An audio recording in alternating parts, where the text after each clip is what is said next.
What's going on, Niner family? It is Pete Lucas, and I got with you. Really, he needs no introduction. I got Jason Aponte with me today, and this is the Niner Fanatic Podcast.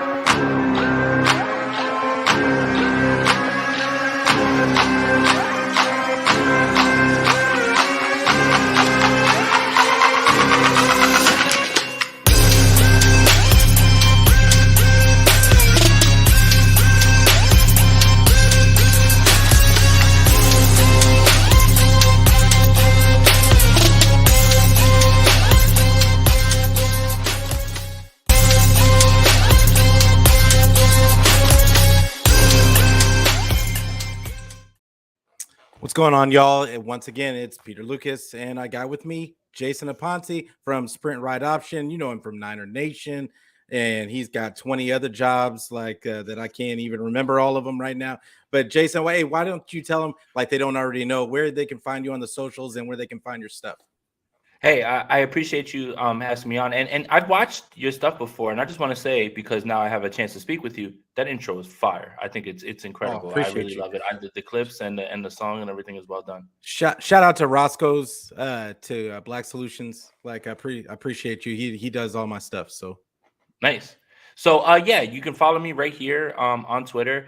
But yeah, Niners Nation, 5 articles per week, and my YouTube channel, Jason Aponte, and anywhere that you get your audio podcast, Niners Nation podcast network, you can subscribe to that. Same thing with Sprint Right Option. But yeah, I'm just lucky enough to be able to provide for my family while being able to talk about the 49ers. So like more blessed than I feel like anything. yeah, man. Like it is a blessing, and like it really just to find something that we can all do to as like a kind of get it out, like a way to get it out, because a lot of us have a lot of things to say, and we don't always have an outlet. Like, and it's this is a huge outlet for me, I know, and I'm sure it is for a lot of people. But let's get into this victory that we had just this last Sunday. Big win for the 49ers in my estimation. And they defeat the Saints 13-0. First shutout since 2019. It's been a while. Like what was your big takeaway from this win? And what really stuck out to you? I think a lot of people want to have these big wins against teams that they feel are inferior to the 49ers. But I would argue, like you had previously mentioned, this feels like one of the bigger wins for the 49ers because good teams find ways to win games. Bad teams find ways to lose games. And when things don't go to plan as usual with the NFL, you have to give the Saints a ton of credit. I truly believe that their effort was not only have game plan because they had a great game plan. They were Mhm. rushing 4 and dropping 7 and just saying, you know what, we're gonna make sure we're gonna make sure we get pressure, and they did with 4 because Marcus Davenport and Cameron Jordan are so good, but now beat us through the air. But the 49ers found a way to grit out a win and scratch and claw. And that's what you're going to see going forward, especially in the playoffs. When the competition rises. So for me, the good teams find ways to win games. The bad teams find those ways to make excuses for why they lost those games. This team went out there and they put up 13 points. I don't care about how many points they put up per week, as long as the amount of points they put up are more than their opponent. And I think that a lot of people have kind of lost sight of that in this way. There's nothing wrong with saying the New Orleans Saints played very well. Bottom line, I think Yeah. that's the hardest part for 49ers fans to actually admit. The New Orleans Saints played very well on defense Hmm. and they had a good game plan. Sure, the 49ers could have executed better, and I'm sure we'll talk about that down the line. But for me, it's much better to look at a win like this when you're not playing your best and when things aren't Hmm. going the way that you think they will, and you have all these injuries mounting up like during this game, to find a way to win as opposed to making excuses for, well, we were injured, we had penalties, we had executions, and end up with a loss. Yeah. And I think honestly, I think that this is a game that we might have looked at in years past, and 49ers might not have won this type of game in the past. And I think that a lot, just to your point, something that people are missing is that the Saints defense isn't bad. It's just the Saints offense really that's bad. And the defense has kind of been carrying them for a lot of the season. And not that their record is obviously they're not doing well, but the reality is it's definitely not the defense's fault. They're on their backup quarterback, and I know Andy Dalton has been a starter in this league, but the reality is he's not a starting caliber quarterback now. And it was to your point, they had a great defensive game plan. They were able to get pressure with 4, and if you are able to get pressure with 4, why there was no need to blitz with a guy like Jimmy Garoppolo back there. That's what you want, as many guys out in coverage as possible. Because why give him anything? Just get rid of all the holes in the defense. And it's just I thought that it was a really good good testament to the Niners' ability to come through in moments like that. And another thing about it is, it's they were on a short week. They had to travel from Mexico. It's in the last year when they had the short week, what happened? They lost to the Texans or to the Titans. So I mean, that speaks again that last year they might not have won a game like this, but I feel like D'Amico just came through with the game plan. You saw how excited he was on the sideline, and it was just, he's so proud of those guys. I think we all were. But yeah, that's how I kind of felt about that game. But let's talk about Jimmy because, and I know this is everybody's favorite subject, right? Jimmy is a polarizing figure in the Niner community. You don't want to go, you don't even want to bring up his name on Twitter. I hate doing it. But I try to stay away from discussing. Yeah. And if you try to go on Facebook, just say something and then just leave. Because Facebook is a whole nother animal. But did Jimmy have a good game in this game, in your opinion? And do you think his knee, that shot he took to his knee, could be an issue going forward? I think whether you define what Jimmy Garoppolo had in this game in terms of his performance is on you and your requirements for a good game. Statistically, you look at that and you don't say, well, that's not exactly what it is. Watching the game, watching the circumstances, watching the way that it unfolded, I would say that Jimmy Garoppolo had a good game. And here's why. Getting pressure with 4. Many hits to his head that were not called, that if that was Tom Brady, Aaron Rodgers, the upper echelon guys, that's, you can't breathe on those guys before there's a flag. I think we can toss out the whole narrative that Jimmy Garoppolo isn't tough because of what we saw last season down the stretch, particularly in week 18 against the Los Angeles Rams, when you got to have it. There's no Dallas Cowboys victory. There's no Green Bay Packers victory without that victory first, right? Yeah. So when you say good, I think it depends on the lens that you're looking at it through. If you're looking at it statistically, I think you would probably have a hard time saying it was good. If you watched the game and understood the circumstances, and I think the bigger thing is, and this is why I shy away from discussing Jimmy Garoppolo, the acceptance of what Jimmy Garoppolo is. And I think a lot of people have problems with that. When people say that Jimmy Garoppolo had a good game, people automatically assume that you're putting him as a top 5 quarterback. There's nothing wrong with saying that Jimmy Garoppolo played well in the game, guys. I promise you. Yeah, for sure. It doesn't mean that you don't have to put him in there with Mahomes and Allen and those guys. No one's saying that. The graphic that shows up during the Fox game, putting up his record against Steve Young and Joe Montana, that literally gaslights the whole discussion. It does. And and no matter how much they want to say that they're not, you are. You are literally comparing him to 2 of the greatest quarterbacks of all time. And now you're trying to garner up discussion. Have that, to the side. But I do think he had a good game. And the knee thing, I pause on saying that I think it'll be an issue going forward because Kyle Shanahan, I love Coach. everybody knows that I'm a big Kyle guy, Mm-hmm. isn't the most forthcoming or correct with his initial prognosis. See Elijah Mitchell.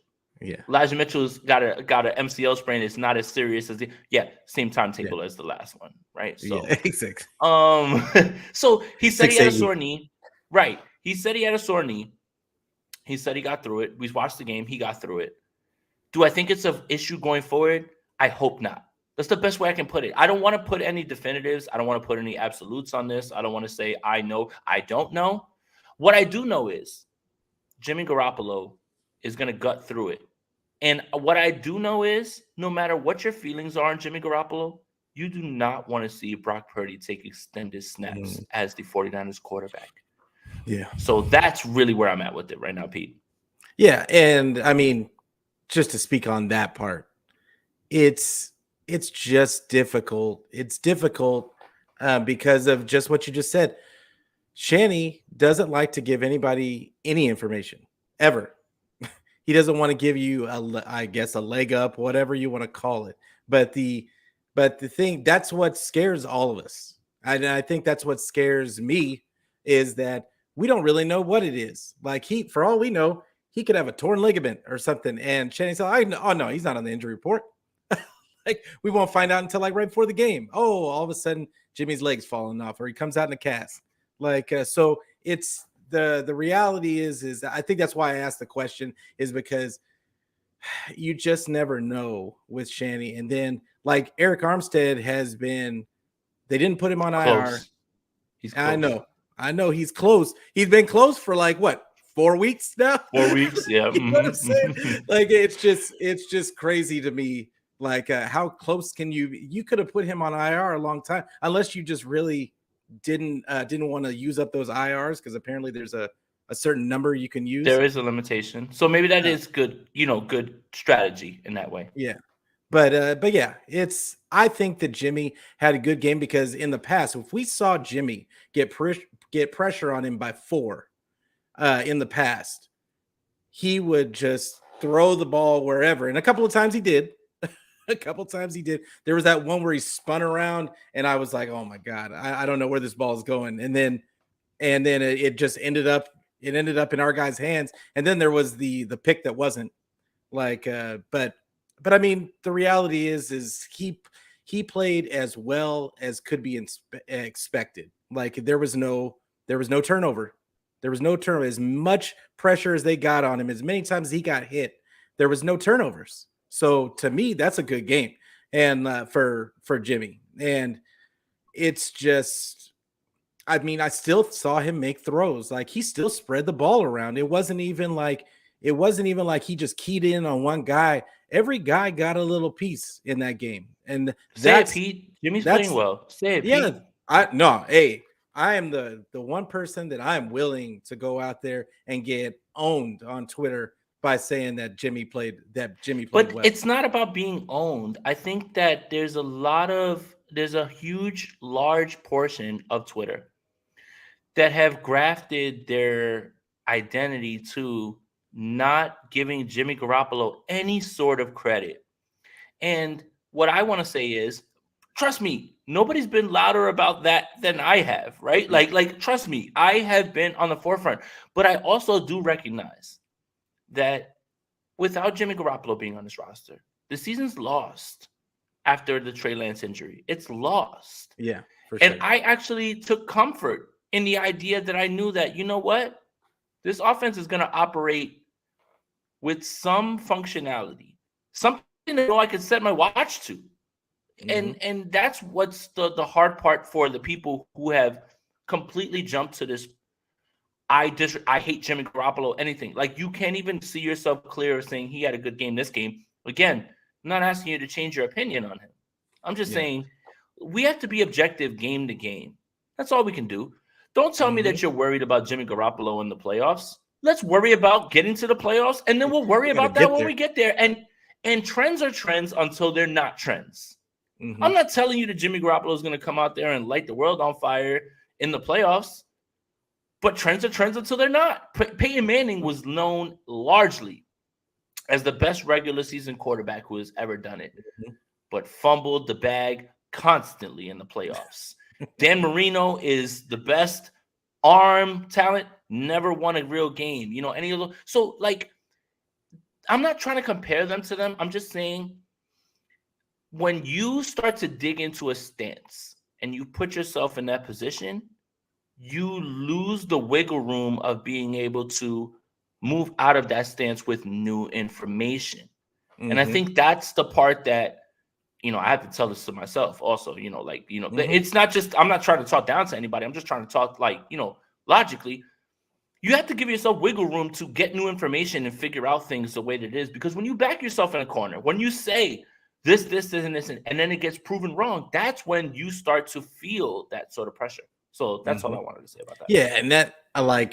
Believe me, I have. There's been a few times when I let the Twitter fingers fly. Like, you know, in the middle of a game, you get emotional. I know I get emotional during. I do too. During 49er games. I just stopped tweeting during the games, Pete. Yeah, I just stopped. Man, I just stopped. It's really hard because, like, you know, it's just me in there. I don't even let my kids and wife get in there because, like, because they might catch strays. Like, catch strays. Well, hey, look, the same thing, Pete. Right? Like, I'm in here in my spot.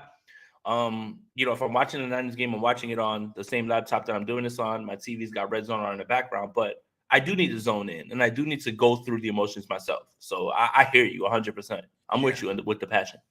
But yeah, like, so I get it that people are passionate about, you know, they're passionate about their team and they want to see them do well. But at the same time, it almost gets to a point to where you want this guy to fail more than you want to see your team win. And that's when it becomes an issue. Like, that's it. That is like, to me, it, at least. And it's that's I can't go against the Niners. I can't wish ill on the Niners, like, just because I don't like Jimmy. Like, that's it is what it is. That's it, Pete. That's it, Pete. You I think you hit the nail on the head. Do you want to be right or do you want to see your team succeed? Yep. I would prefer to be wrong 10 out of 10 times if I have an opinion about a player and he proves me wrong and it leads to 49ers success. Look, Pete, I had concerns about Talanoa Hufanga. Guess what? Yeah. I look stupid. I look stupid. We all did. And that's fine. I love being proven wrong, right? Yeah. I love the way he's been playing football. I had my concerns. I went to, you know, when I was at training camp, I saw him and I saw a different guy. And that's when it started for me, where I was like, okay, like he's moving in the right direction. Now it's on film. I don't, you know, like, so again, I love being proven wrong. I don't want to see this team fail in any way.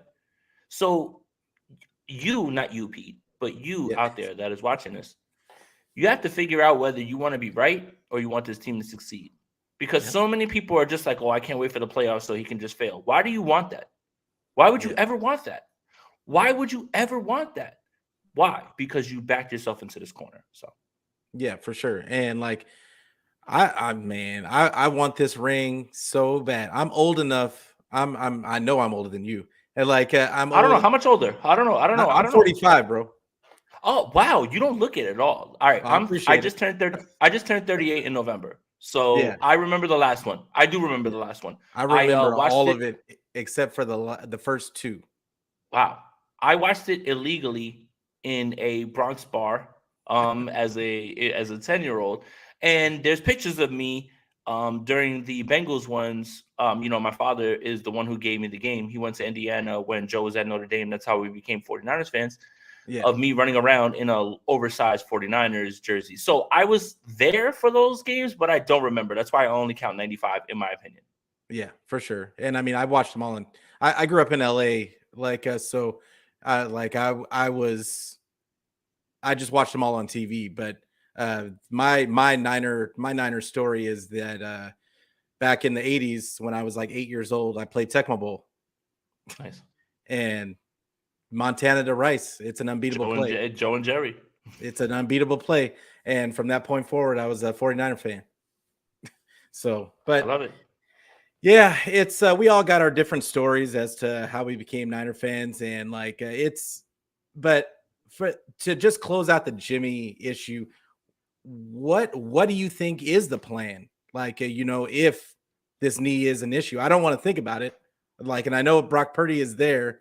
They keep rumbling that you keep hearing the rumblings that Trey Lance is working out now, or whatever the case is. So what do you think the plan is going forward if that knee becomes an issue? I think it's Jimmy until he can't physically play anymore. Jimmy Garoppolo is also not only trying to lift this team up and keep them on their winning ways, he's also trying to continue his NFL career. Mm-hmm. And I'm not going to speculate on where he goes after this season because I've already made a fool of myself arguing about where Jimmy Garoppolo would be this year. And yet, again, here we are. So I would say this. It's a business, but Jimmy Garoppolo is in no position right now to make any sort of business decision about not playing. And he's going to play until he is physically unfit to play because he is playing for, or he's at least putting on tape what other teams want to see. It's so funny how the narrative changes real quick, Pete. Yeah, for sure. Last year we were talking about, well, Jimmy's going to move on. And, you know, if the New Orleans Saints would have made a move, if the Pittsburgh Steelers would have made a move, if the New York Jets would have made a move, and I can literally like go down the list of teams that if Jimmy Garoppolo was your quarterback, you'd be in a better spot right now than you were before. And it's so funny. It's just funny how things happen. You watch other players and you watch other quarterbacks in their position, and how many teams would be better if they pulled the trigger on Jimmy Garoppolo? So, hey, question. Okay, quick question going off script. Like so last year, we get this version of Jimmy G. We get this version that's willing to throw the ball down the field. You don't have to complete it. But willing to throw it and spreading the ball around, not zeroing in on one area of the field. Do you think it's a different, just in your opinion, like we're not going to do revisionist history, but in your opinion, do you think that it's possible that we win that game? The NFC Championship? Yeah. That I was in attendance for? He would have to be healthy. Yeah. I think a lot of people forget the part about the shoulder and the thumb. Yeah. I really do, man. I really do. I think that what Jimmy Garoppolo showed down the stretch, which is why, you know what, I walked out of SoFi when that game was over, and I didn't feel necessarily super sad or anything like that. I was actually kind of thankful for the journey. And because I knew what he was going through at that point. And we thought it was over early on. So Oh yeah, right? Like he gets injured and and look, and I'll be completely upfront with you. Yeah. Week 18, everybody's wondering, are you going to roll Trey out in this game that you've got to win? Are you going to roll Jimmy back out? When he announced Jimmy, I wasn't happy. I was not happy. Yeah. But look at what happened. And then you get to the Dallas game. You get down the stretch. Okay, Jimmy throws the Jimmy interception that we've all come accustomed to. The game gets a little bit tighter. The 49ers find a way to win. Mm-hmm. But Jimmy Garoppolo in a game in Lambeau Field, and everybody wants to talk about 13 points against the Saints. Well, 13 points was enough against the Green Bay Packers. Again, you have to play complementary football. Everybody. Absolutely. Block field goal, block punt. That helps you do that. But he led the game-winning drive that allowed that field goal to go through for Robbie Gould. Mm-hmm. Sure, things didn't go the way that it did down the stretch. The offensive line, Trent Williams even spoke about. Yeah, shouldn't even play. I shouldn't even play. I don't fault him. I would take 50% of Trent Williams over 100% of Colton McKivitz every single day of the week, twice on Sundays. Trust me, man. I was like, I have no problem with that. But the same thing with the Super Bowl loss. The same thing with it's a team thing. There's little things that you can notice. In the Super Bowl, guys ran the wrong routes. Mm-hmm. Kyle went away from the run. The offensive line was getting blown up. Jimmy did well. All of those factors. It's not one thing. So again, maybe I have a moment of clarity now that everything has kind of been put in front of me with this team and with Jimmy Garoppolo and where they would be without Jimmy Garoppolo. I'm not trying to change your mind on any of it. I would just like some objectivity. And it's okay, guys, to say you were wrong. It's okay. I wanted Jimmy Yeah. Garoppolo cut for no reason and just say, turn it over to Trey. Thank Yeah. goodness. I said the same thing. That's why I'm just a guy yelling on Twitter and on YouTube, and they're the guys who make the real decisions. Thank God that they did that, because if Brock Purdy or Nate Sudfeld were playing football for the San Francisco 49ers right now, we'd be talking about what pick are we going to have in the first round? Oh, wait. All of those picks are for Trey Lance. Oh, So, yeah. again, it just has to be a discussion about this, because you have to win this year, because there is no draft capital for you to and then think about what they've just kicked away for Christian McCaffrey. You've got to go all in now this year, and Jimmy Garoppolo is a part of that. So, I don't know if I've caped for Jimmy. Some people will say I'm simping. At this point, I'm trying to just be objective. I want this team to win, and I realize that right now Jimmy Garoppolo is the best choice for this team to win after Trey Lance gets injured. Yeah, for sure. You have no choice but to step back, just like we were talking about earlier.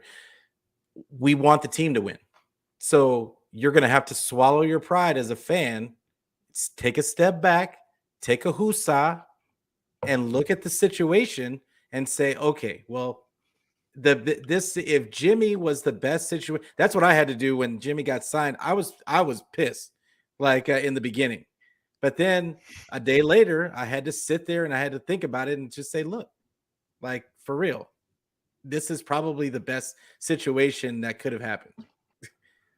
Because it could have been Nate Sudfeld backing him up, and which I didn't really have a ton of problem with at the time, but I wasn't thinking of this version of Jimmy Garoppolo either.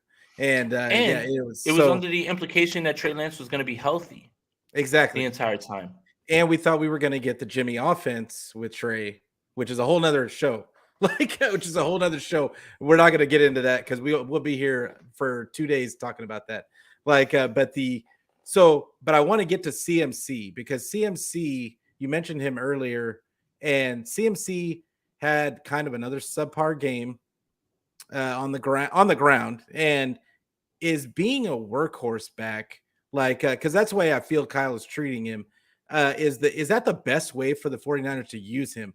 Because I didn't realize how slight a build he is. I didn't realize how little he is. But do you think that's the best way for them to use him? Because I'll go after you. But yeah, do you think that's the best way to use him? Well, no, you go first. It's your show. I would love to hear your take on this In my opinion, I don't think that that's the best way to use him. I get the draft capital that you've given up, but I feel like he is not the type of back that we've had in the past, as far as a one cut and go guy. And he definitely doesn't have, not that he's not strong, but he's, like I said, it's a little bit of slight of build.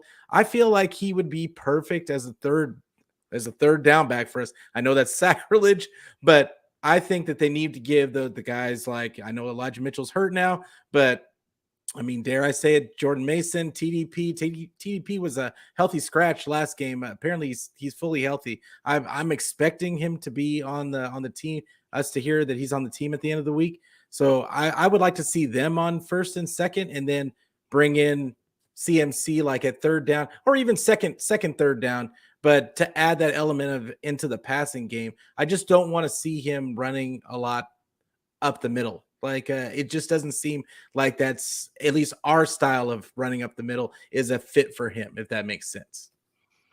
No, I hear exactly what you're saying. And I don't think that anybody outside of Derrick Henry is worthy of a workhorse role. Right? Yeah, I don't think No. I think that Christian McCaffrey was brought here to do more than run the ball. And I feel like run the ball is down the list of what it was that he was down here. I think Christian McCaffrey's addition has been paramount for the way that you've seen Jimmy Garoppolo play.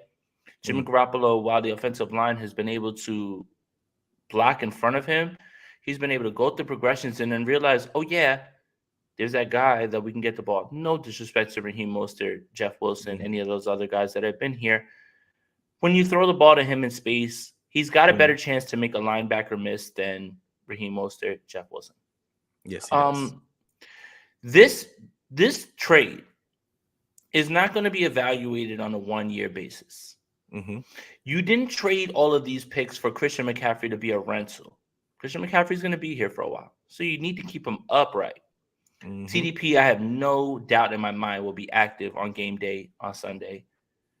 Jordan Mason, a guy that I was lucky enough to watch at training camp every single He's a day. beast. He was the most consistent running back on the field, no matter who was on there, every single day. Mm-hmm. I will go to my grave saying that. It's what it was. What you saw at the end of that Saints game, in terms of the Saints knowing the 49ers want to run the ball, bleed this clock out, but yet 5 a clip, 5 for 25, 5 a clip, ending the game, that's different.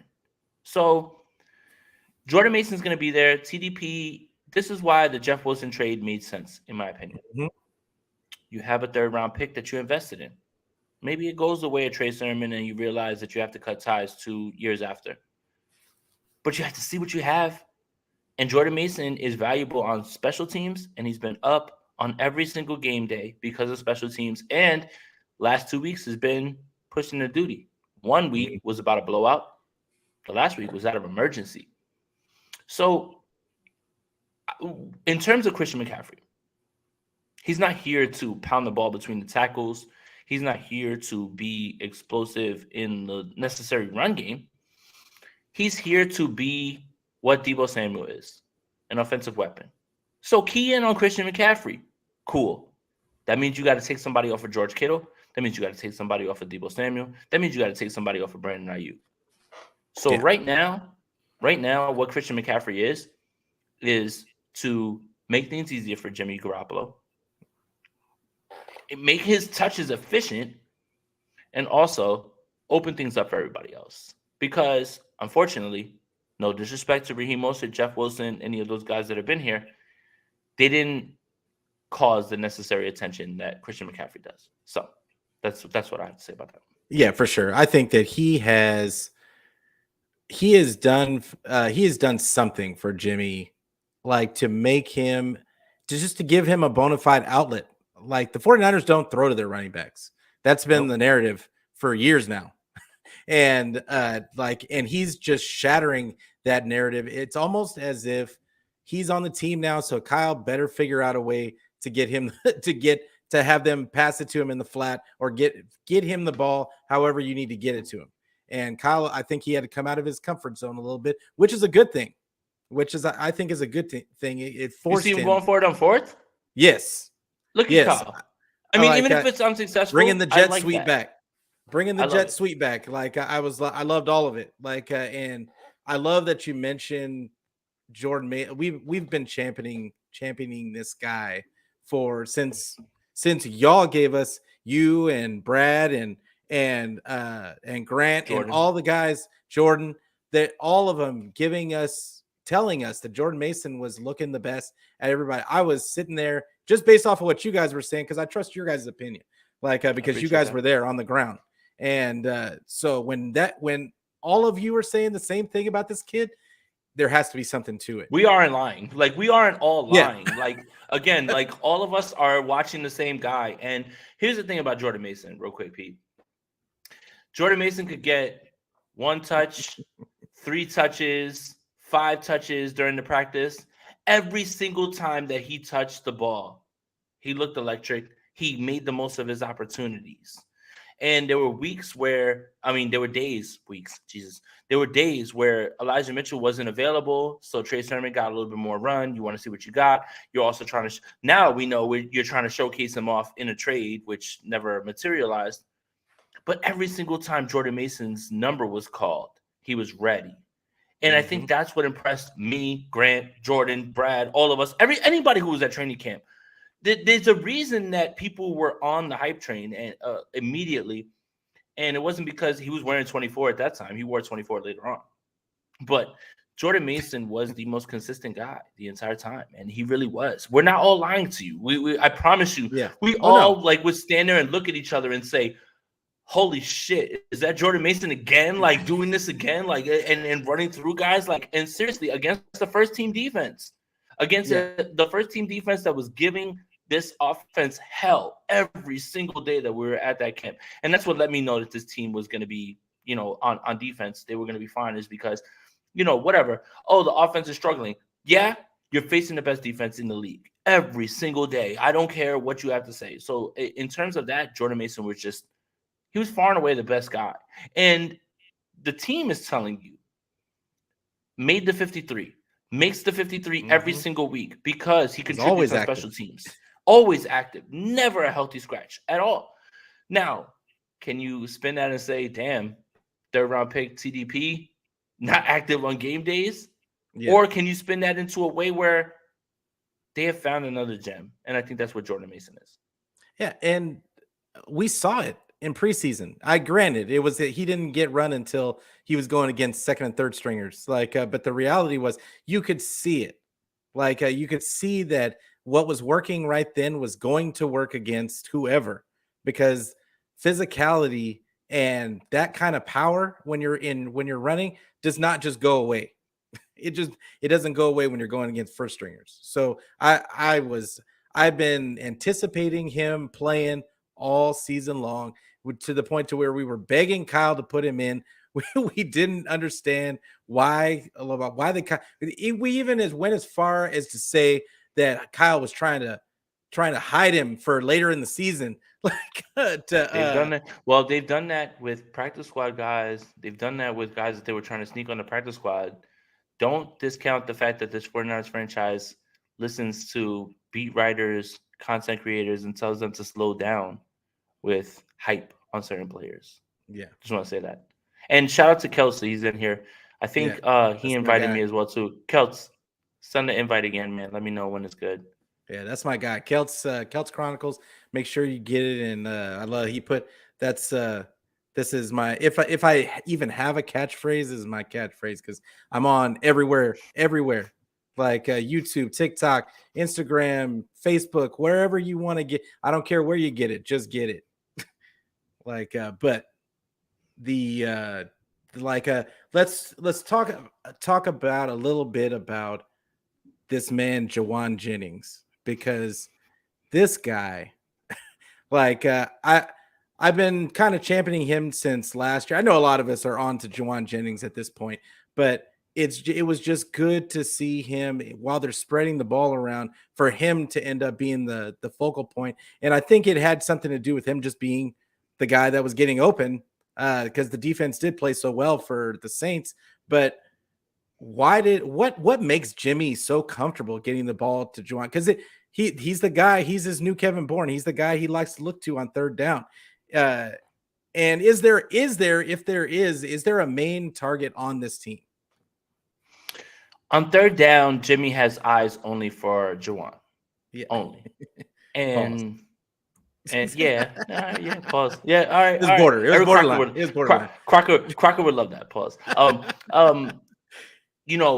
Jesse started a great discussion when it came to tipping plays. But there's no play that I feel is more tipped off than on third down, Jawan Jennings is on the field and Jimmy's going to throw him the ball. And defenses, I don't understand why you're not keying on this more and more. But I think it speaks to the fact that there's Brandon Ayuk, Deebo Samuel, George Kittle, Christian McCaffrey on the field. Mm-hmm. So it's not even like, oh, we're not paying attention to Jawan Jennings. I think he has kind of heard the noise a little bit about Odell Beckham and said, slow down. I'm still here. He did have his struggles in training camp, and you saw it kind of fall into the season with the drops. But on third down, this is something that's been happening for 2 years. Jimmy looks for him. Jimmy trusts him. And it's not like he's just throwing it to him on 3rd and 1. It's like 3rd and 8, 3rd and 9. He throws it to him, and he's like shaking a guy out of his boots and just moving forward and then fighting through 2 tackles to get the yards. So it's a little bit of Jawan Jennings is the guy that everybody's forgetting about. It's a little bit of Jimmy trusts him on third down, man. And that is something that can't be quantified unless you watch the 49ers like we do. Yeah. I 100%. with Jawan Jennings on third down. It's third and Jawan now. Like at this point, like it really is, man. Yeah, I love that. Like, but it's Jawan Jennings. I just love the guy. Like, I like those players that test the line. They're habitual line steppers. Those are the guys I like. Like, so I like the guys that push it all the way to the edge, that get the other team going, get the other team all riled up, and to the point to where they're breaking them off on a route, to the point to where they got to get a penalty pushing them out of bounds. Like, those are the types of guys I like. And that he was talking to him the whole time. So yeah, it's just I love Jawan, but it's this team just has. I feel like anybody could step up on any given week. I think this team just has so many weapons, and Ayuk wants to be wide receiver one so bad. He wants to be it so bad, and he looks the part this season. Like, I just think that he's not in a position, just due to Jimmy's not going to throw the ball enough for him to consistently to be that guy. But man, to me, I borderline think Ayuk is already wide receiver one on this team. He's easily the best route runner, in my opinion. Pete, it's okay. It's okay. There's different ways to quantify what guys do on this team. Yeah. Brandon Ayuk's the best route runner on this team. Yeah. I think it's been that way for a while. Deebo Samuel is the offensive weapon that every team is trying to emulate right now. That's true. So it's completely fair to say what you're saying. 49er fans don't like it because they don't understand that context of you saying that. Yeah. Both are equally important. Both of them are equally important. But Brandon Ayuk is clearly the best wide receiver on this team. Deebo Samuel is the best offensive weapon in the league, and that's why there's so many teams trying to emulate everything. Like, we went to the combine last year, and you'd be surprised at how many people that were draft prospects said, "Oh, well, are you the next Deebo Samuel? Like, do you feel like you're Deebo Samuel?" And all of those guys were like, "Well, like, I get moved around, like, and now teams are trying to find the next Deebo Samuel. I think that's how far his impact is, but I don't think it's a stretch to say Brandon Ayuk's the best route runner and the best wide receiver on his team. Yeah, undoubtedly. Well, that might be. I think it's even with him and CMC. Like, because I mean, CMC is he's sick on his routes. Like, so I mean, but as a pure wide receiver, I would agree with you. Like, Ayuk is my guy. Like, I really thought that this was going to be his year because Trey, but and he was going to get a chance to really show. He's leading everybody and everything. To his point, to his credit, he's still finding a way to make it work. And to Jimmy's credit, because I think in the past he wouldn't have thrown some of the balls that he's throwing this year. So it is what it is. But yeah, there's some meat on the bone left too, Pete. Oh no, for sure. He's open every single snap almost. And are you dropping that touchdown against the Chargers? Like, there's still like, see, this is the thing, right? The 49ers offense, you want to talk about it, you want to say this, and this. A lot of their issues have to do with themselves, not what the defense is doing. So that's in a way comforting. It's in a way alarming because you are in control of these things, but there's not something that these defenses are doing to you right now that is super alarming. Like, Brandon Ayuk brings in that touchdown against the Chargers. That game drastically changes. That game's different. Over. Yeah. So, like, it's, again, we're in week, 12, 13 now, whatever it is. And we are still discussing the same sort of things in the red zone. And it's just like, damn, man, like, it's just like, I understand you have weeks to make it right before you get to the playoffs, but like, damn, man, like, why are we still talking about these things? Like, why are these still the same topics? Still talking about identity. I didn't mean to cut you off. I'm sorry, Pete. No. Still talking about identity. Still talking about, I honestly, like, half of these shows that I've done this season identity has been in the title somehow. Like it's maddening. It's maddening that Kyle I love Kyle to death. However, it is maddening that we have a offensive genius as our head coach, and we can't get out of our own way, like and get the ball in the end zone. So it's yeah, I hear you. Like and it's absolutely, like I said, it's maddening. Like I could go on forever about how like I just the drops and the just the execution issues that we're still having from time to time. It's but there's so much positive that's there, and it flashes in front of our eyes.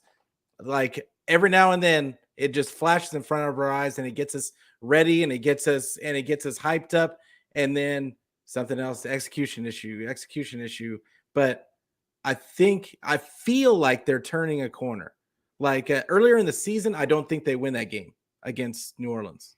I don't Makes think sense. that they win that game. Like because they could not move. They were having problems moving the ball early in the season. But now they're moving the ball. Moving the ball is not a problem.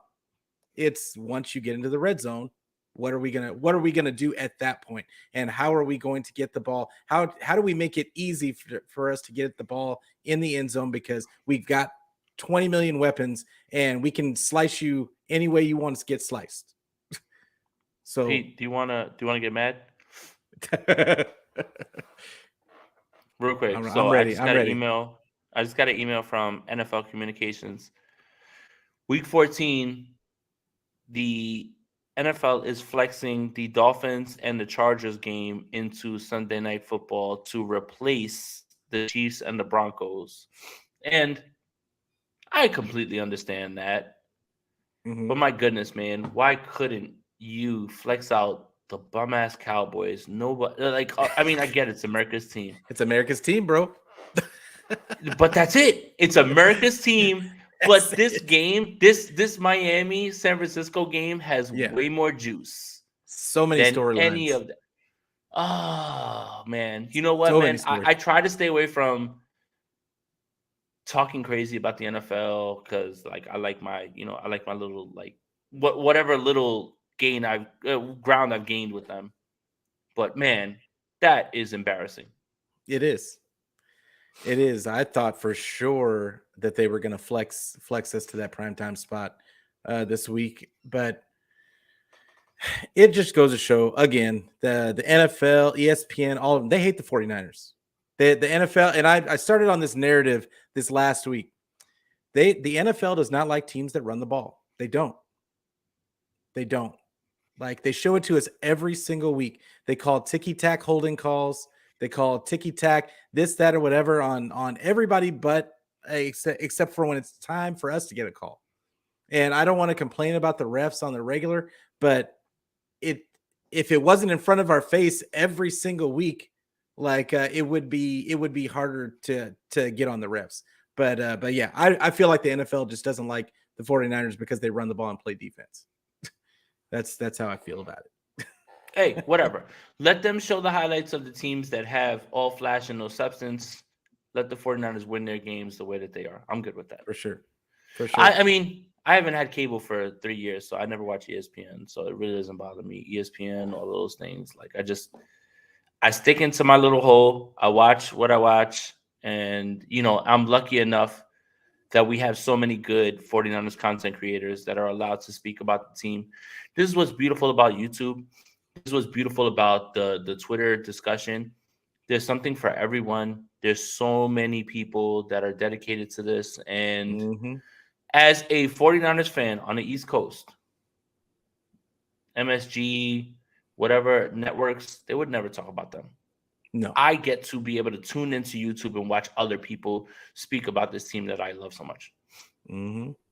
That's real talk. Like, I mean, there's just so many different styles and different. It's like hip hop almost. Like so many different styles and. Wu-Tang's for the children. It's only Wu-Tang. For sure, Wu-Tang forever. For the children. Oh, yeah. Don't talk to me about Wu-Tang. Have you seen my? Yes. Pete, I know, man. forever, bro. So quick, real funny story. Like while we're here, we're having a good time. We're vibing and everything. Make sure Yeah. that you guys are liking this video, subscribe to the channel, everything for Pete, everything. My uncle grew up in Shaolin, Oh, and Ghostface Killer stole his bike as a kid in those projects. And it's one of the funniest stories my uncle continues to tell me. I'm an East Coast guy and everything as well too. My brother, who is the one who passed down hip hop to me, always tells me the story of him going to the tunnel, which is something that's like it's a small place where they allowed you to wear Timberlands and get in and everything as well too. Like you can listen. And Old Dirty Bastard was so lit that night on whatever it is that he was. Yeah, who that knows? He came out. They played Shimmy Shimmy Ya that night, and he took the mic and just put it up in the air and put his head down, and every single person rapped every word for him. And I don't even know where he knew where he was, the way my brother describes it.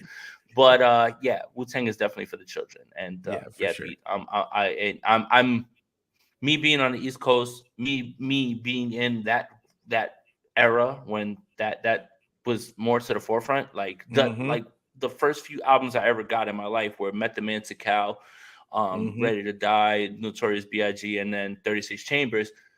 Wu-Tang is a big part of my life. So yeah, I'm with I've seen so many shows. Method Man dove on top of me at House of Blues. Like that so sounds yeah, like that was a like cool something story. that I would be happy. Yeah, hell yeah. No, that's an amazing story. The hell? Yeah, it's a crazy story. Like, and I have to tell you one day, like, because we could be here for a while. Like, it's that show was bonkers. Like, it wasn't even it was a Method Red show, but it was but it ended up being a whole Wu-Tang show. Well, Redman is an unofficial Wu-Tang member. Yeah. But Ghostface like was in opening. The same way Capadonna is. Yeah, Ghostface was opening. Like, I don't think it's quite the same as Capadonna. Capadonna is like on every album, like almost. Yeah, like, he except is. for the first one. He is, but I think that they've kind of like implemented. Now. Yeah. Well, now. and moreover, like that's the funny thing is like it's funny, man, because one of my guys actually like who was a rapper did a show where Capadonna was like the headliner and all that stuff too, and it was like one of the coolest things like we've ever been able to see. But like Cap, Redman, they kind of feel like they're like in the same lane in terms of like they're in. Like you're not in, but you're in. There's only a certain amount of members, that are still alive, unfortunately. But yeah. It's but yeah, it's Ghost was opening, and like and then people said that they saw a couple of Ray and RZA in the parking lot, and then the Ghost started his set. They all came out. And started doing all the and it was a little bitty House of Blues, and so the and I was right in front of the stage, and like they all start coming out. We're singing every single word to every song. Yeah, it was great. Like my best concert, man. Easily. Yeah, hip hop is awesome. Like I don't have there's not another word for it. Like but real quick, because I want to get to Miami. Like but we need to talk about this defense and give D'Amico his flowers for the masterful game plan that he had. I don't care that Andy Dalton was the starting quarterback. Like that was to hold Alvin Kamara to 37 yards and 2 fumbles. Now, granted, that's not D'Amico, but I mean, just to have that game plan in place and Huff making play, everybody making plays. How important, is this the best defense in the league? I think it is, but is it the pieces or is it D'Amico? Well, first off, Andy Dalton was the leading rusher in this game, and I think that that's something that you need to like immediately understand that that's insane to even believe. Respect Andy Dalton. Andrew Dalton, right? Andrew Dalton with it's because of the fade and the hair and the beard and everything. It's a bit of both. I get asked this all the time. 2012 defense, 2019 defense, 2022 Niners. I choose the 2022 Niners because of D'Amico Ryans. Because of D'Amico. what this defense is doing right now that these other defense didn't do was turn the ball over, not only in a better rate, but in more impactful situations.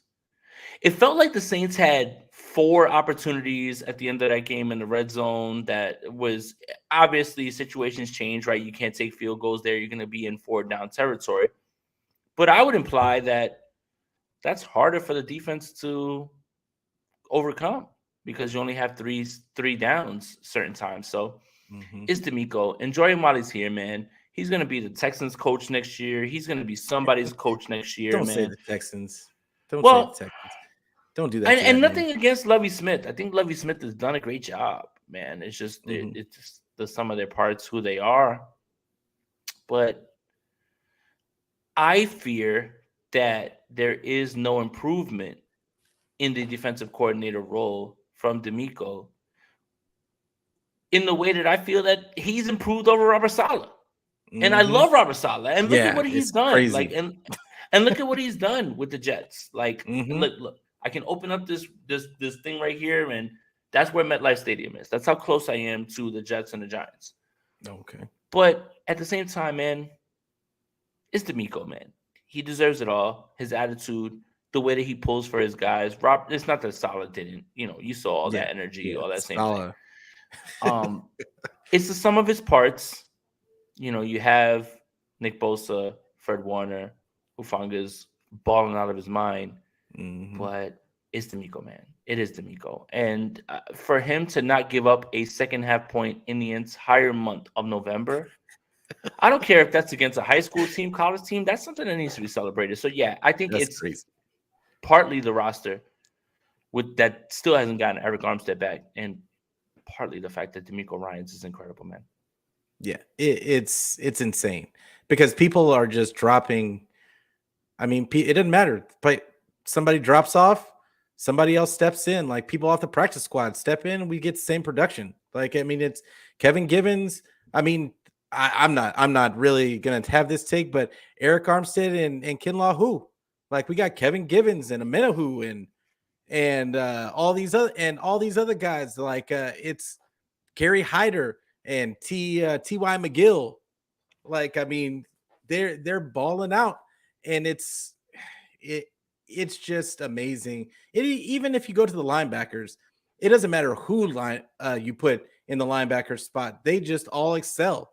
Like nobody thought Flanagan Foles would be able to do anything, but I guarantee you, if Aziz or Greenlaw went down, we'd be talking about Flanagan, how well Flanagan Foles played. Like it's crazy how much he gets out of whoever is out there. He just puts them in a position to succeed. And I think that is it's just an outstanding trait. It doesn't seem like he just puts his guys in bad positions. So it's I'm like you. D'Amico, it has been a pleasure to have him for another season. I am gonna hate stay, life D'Amico. next season. It's okay, man. Don't. I feel like you could stay for as long as you want. Like you don't want those head coaches problems, right? Like your offense pukes it up on a certain day. You got to get in front of that podium and talk about that. Just stay here. Just stay. Should make him the highest paid defensive coordinator ever. Everything's good here. Everything's good here. Just stay, D'Amico. Just stay. We want you to stay. It's okay. Like all you have to do is go up and talk about the defense. When you're a head coach, you got to talk about it all. Yeah, that's real. And like and you're not going to be jumping around as much, especially not if you for the Texans.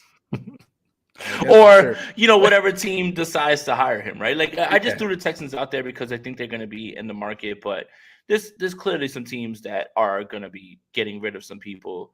Maybe oh god, I don't even want to say it. Yeah, Arizona Cardinals. Arizona. Oh no. No, he wouldn't. He wouldn't do that. He wouldn't do that. No. I don't think so. I don't think he would do that because there's so many other options. Like he could go anywhere. He wouldn't. I don't think he would do that. Oh, but all right. So Pete, real quick, just devil's advocate, just because we're having fun and I'm having a blast here talking with you. You have a quarterback that's in place.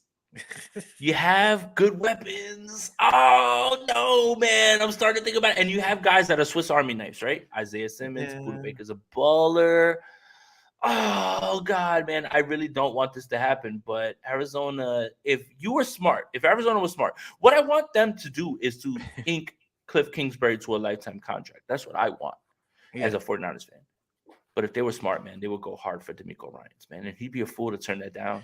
I think, in my opinion. There you go. I, Kels, whatever. Texans, that don't bother us. We're good. yeah, I live in Houston, so I'm all about him coming to the Texans. Not that I want to see that for him, but at least I would root for the Texans if D'Amico was the coach. Not I wouldn't change fandom or anything, but like I would still root for him. But yeah, it's so real quick. Let's move on to Miami. I want to get a little bit of this Miami and look into this coming matchup and the fans. Because it is all out war on Twitter right now. Like it's been since the beginning of the season. Like these Miami fans, they lie to themselves on a daily basis about who's calling plays and who's and how and who's the real mastermind and all the other stuff, the nonsense that goes on in Twitter. But what do you feel is going to be the key of this game for the 49ers? It's going to be their offense. Mm-hmm. And I feel like we can say that about every single week. And what I mean by that is, if you're going to beat the Miami Dolphins, you beat them with their defense. Their defense isn't exactly good. You can't play Kyle Allen and the Houston Texans every single week. You got to face big boys now. Yeah. Okay.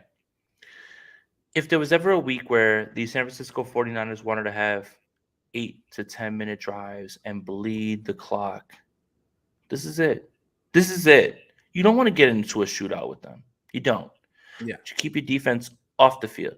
You keep their defense on the field. And you attack where they're weak. Their offense isn't the weakness. Their defense is.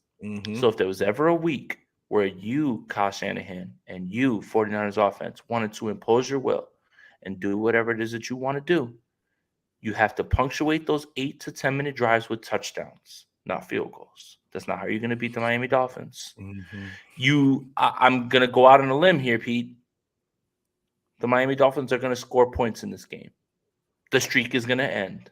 And not in the second half. I'm talking about the 49ers are not going to shut out the Miami Dolphins. No, it's not going to happen. So let's get that out of the way. But if you are putting 8 to 10 minute drives, you are wearing down his defense. You are scoring touchdowns at the end of these drives. You are putting yourself into the exact position you need to be. So yes, I 100% believe that the 49ers have the formula to get it done. It's not about defense. Their defense is going to be what it is. They're great. They are going to make plays. I think they're going to be able to get pressure, particularly with Teron Armstead missing this game for the Miami Dolphins. Yeah, that's a big loss. Offense, yeah, that's a huge loss. And the offense is going to have to impose their will. And if the offense does what they need to do and keep the Miami Dolphins off the field on their offense, everything should go the 49ers' way.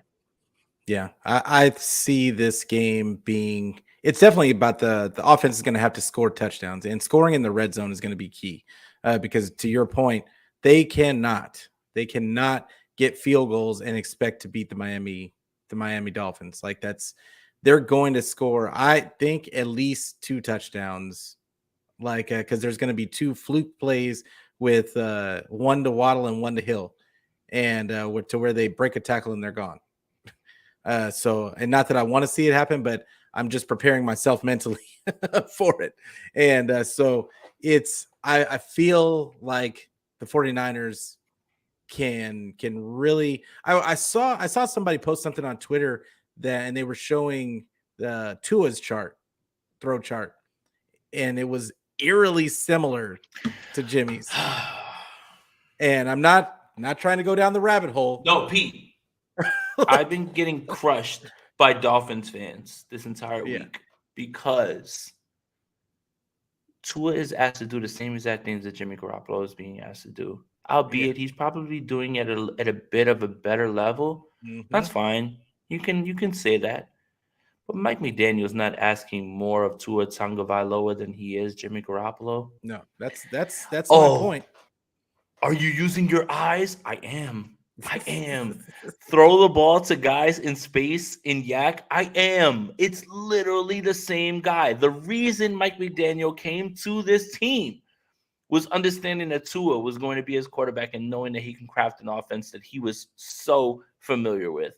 It is so funny to me. Look, Dolphins fans, if you're watching this, you should be happy. You have a great coach. He's an amazing guy.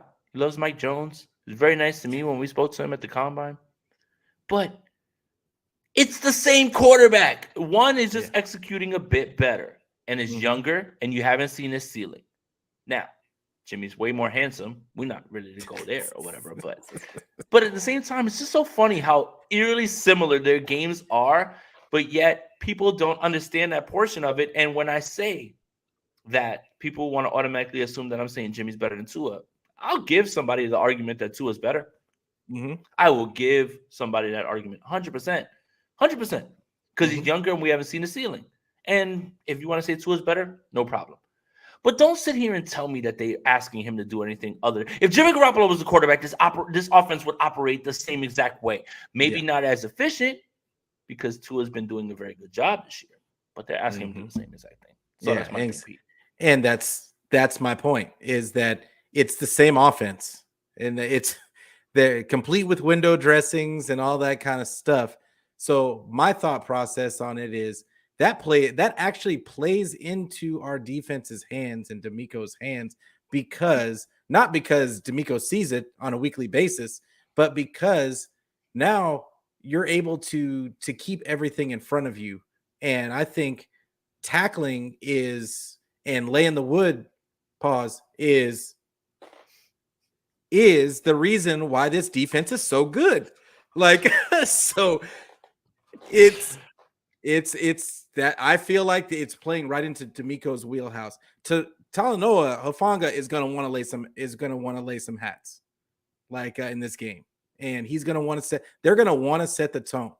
Like I think Jimmy Ward is waiting for a guy to catch the ball in front of him, so that he can lay a hat on somebody. So I think that this defense might not. It may look a little bit different than Miami fans are expecting. Because it's like this is the same defense they see, the same offense that they see on a weekly basis. They might call it a little bit different, but it's going to be the same thing. And to your point earlier about the offense, it absolutely is the 49ers offense's job just to get into the end zone. Like I think that the run game is going to be. And dare I say it, I think Jordan Mason could be a key to this game, because I don't think that like you said, I don't think that the Dolphins defense is really that good. And I think that they could run the ball and play keep away from their offense as much as they want to. I think Kyle just has to commit to it and not try to come out of the box and try to do anything special. Like, just do what needs to be done and get this win.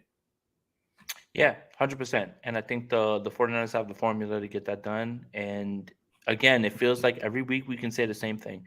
If the 49ers play their game, they have a chance to win this game and nobody can beat them. So it's all going to depend on what you see on the offense. Every week I know what this defense is going to be.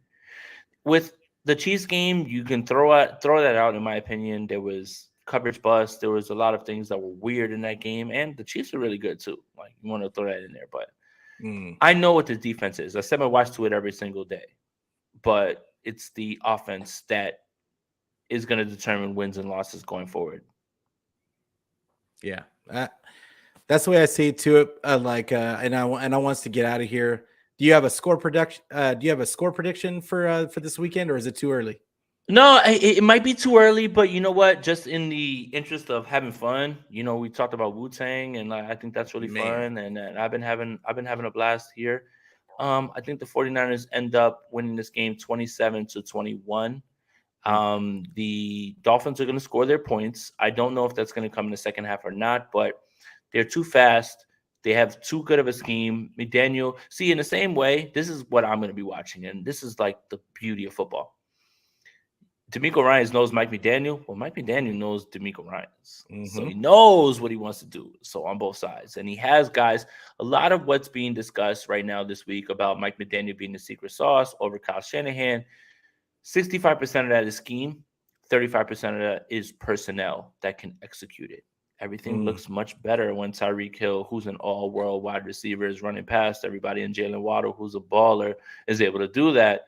So it's going to be interesting to watch this. It really is. It's going to be interesting to watch tendencies on both sides. What do you know? What do I know? How do Mm-hmm. I combat that? Adjustments that are going to be made during the game. But I have too much faith in this 49ers team right now that is playing too well, that is getting healthy. If Eric Armstead plays in this game, let's push that to 10 then at this point. But yeah, I've got the 49ers 27-21. Yeah, I got him 27-14. And I'm sticking with what I said earlier. That I see them getting 2 fluke touchdowns, and I don't think it's going to be any methodical drives like by them. I think it's going to be, it's going to be a couple of fluke plays that get them their scores. And I'll probably end up being wrong, but but it is what it is. Like, I just think that it's not just D'Amico that understands what's going in the preseason. You guys were all talking about how hard it was for Trey to get anything going, and because any quarterback for that matter, because this defense just knew the scheme and they understood what they wanted to do every single time. And of course, Mike McDaniel is going to change up some things. I get it. But the basics, I feel like they understand. And I think you've still got a Fred Warner out there and these other players that know what this offense does. So yeah, I'm going to go 27-14. But Jay, I really appreciate having you on today. It has been awesome. Talking, I haven't talked to Wu-Tang with anybody on any of my shows. So I mean, that's you're up in my book, just because of that. But one more time, tell them about your 13 jobs and where they can find you. First of all, Pete, thank you for the invitation, man. I'm always honored when people ask me to come on and talk ball. When I started out on my journey, I never really understood why anybody would ever want me on and speak. So I'm always humbled and honored by that. Keep grinding, keep doing your thing, man. And to anybody that's out there, it's not where you start, it's where you finish. And this YouTube thing is not something that comes fast. It just doesn't. And if you get it fast, then you better be worried about losing it fast. That's the best way I can put it. But for me, just follow me right here on Twitter, Jason Aponte 2103 on Twitter. Niners Nation is where you'll find my articles. Niners Nation Podcast Network is wherever you'll find Bully Ball with me and the super famous. She's like running past me, Steph Sanchez, and Sprint Right Option with Andrew Pasquini, who has been on the show actually too, man. I love that. I was going to mention it. Yeah. I love that. I love that for him, man. I really do, man, because I sometimes feel like he shouldn't be left out of, the guest things and everything, because it was a great show, man. Andrew's the GOAT, man. I wouldn't be anywhere without him in terms of that. And YouTube channel, Jason Aponte. You just, type in YouTube, go on YouTube and just type Jason Aponte. But Pete, thank you so much, man, for having me on. It was a lot of fun. This is a really, really fun show, man. Yeah, I appreciate you, man. And yeah, to your point, I love all my guys. Rich Kelts, Niner Sickness, all the guys that came in the chat, Damien, Raphael. I appreciate all of you guys for coming in, giving me your questions, giving your comments. I appreciate all the people that are subscribing to the channel. Make sure you subscribe. Make sure you tell a friend to tell a friend to tell a friend where to get it, because they can get it anywhere. We can get it at YouTube. We can get it at Facebook. You can get it at Twitter. You can get it. You can get the audio version anywhere where you can get your audio. So wherever you get it, it doesn't matter. Just get it. And but yeah, love having Jay on today. And make sure you subscribe. If you for whatever reason are not following him on Twitter, make sure you're following him. And Andrew Pasquini and all of the guys, all of the great content creators for the 49ers. So, but once again, thank you guys for coming. And I'm going to just leave it off with my typical go Niners, bro.